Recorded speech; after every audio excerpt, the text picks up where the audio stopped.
All right, the Reds, it is the preview show previewing Liverpool v Arsenal, the first leg of the semi-final of the League Cup. Joined by Harriet again, because we tried to do a preview for the previous time, but you never got to see that because the match never took place because of COVID. Quite sad, really, isn't it? Yeah. We did a whole preview. It was a great show. Like we had a good chat. Yeah, it was a good show. You'll never get to see it.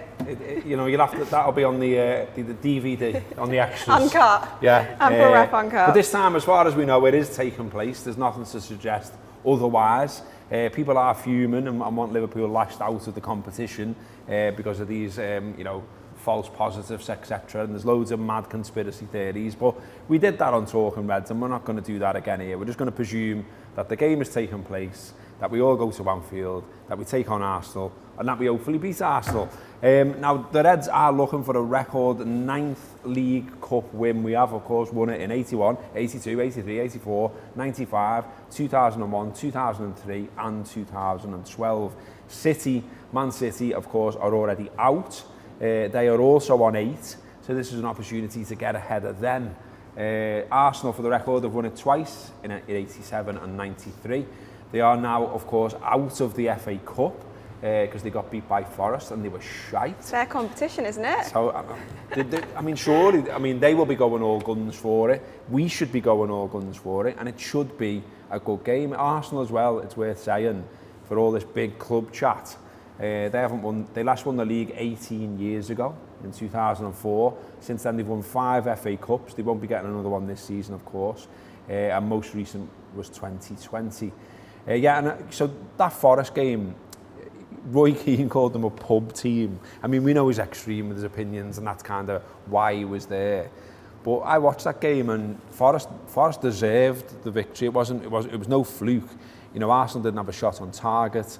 You had, fellas, Tavares getting subbed after 34 minutes and lashing his gloves on the floor.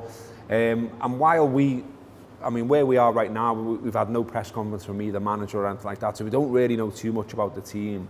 But what we can see and what we do know, it seems like Liverpool are in a bit of a better place now in terms of who we can get out on the field. Arsenal, meanwhile, have got some problems. So the odds for this game, you can actually get, I think, around 5-2 for Arsenal, which is quite extreme, really, for another Premier League side coming to our ground in a big competition, etc., etc. I think that sort of reflects where everyone is. So, are you bang up for this? You think the Reds are going to do it?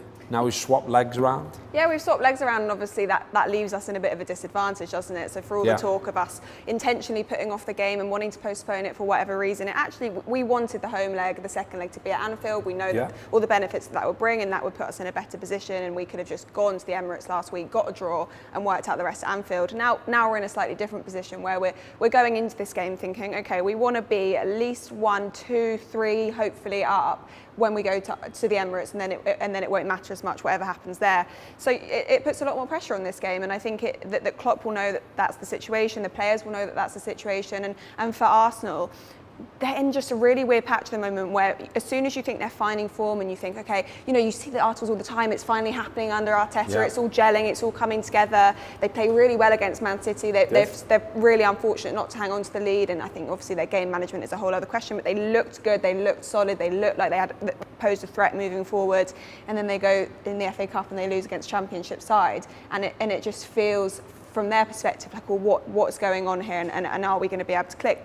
And I think actually probably them losing in the FA Cup makes them bang up for it in our game against them, and that's probably a bit of a disadvantage for us yet again. So both sides will be up for it, and both sides are still massively hindered by COVID cases, by AFCON. We know that we've got players missing that are key players. They've also got players that are key players missing, and we're still a bit unsure around the COVID scenario, what's going on with us, and they'll be the exact same. So I think you're going to see two sides who, in the circumstances, both want to absolutely go for it, both know that they haven't got the best chance of doing that, but they'll know they're sort of on a level playing field when it comes to that. But I'm up for it, and I think that they'll be feeling like they want to win this, and we want to get to that final now, because it's in touching distance, isn't it? Exactly. It should be treated for me like a big game. It should be one of those where we're saying, let's get to Anfield under the lights.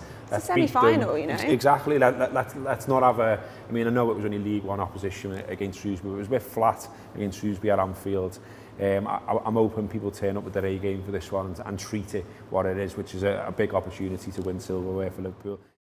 All right, the Reds, thanks very much for getting stuck into that little snippet there of Anfield Wrap content. If you want the rest of that show and much more besides, click the link below, subscribe to the Anfield Wrap Premium, and for that you will get reviews, previews, exclusive interviews, post-match content, the full it. Get involved, follow us, follow them from the heart of Liverpool. Up the Reds.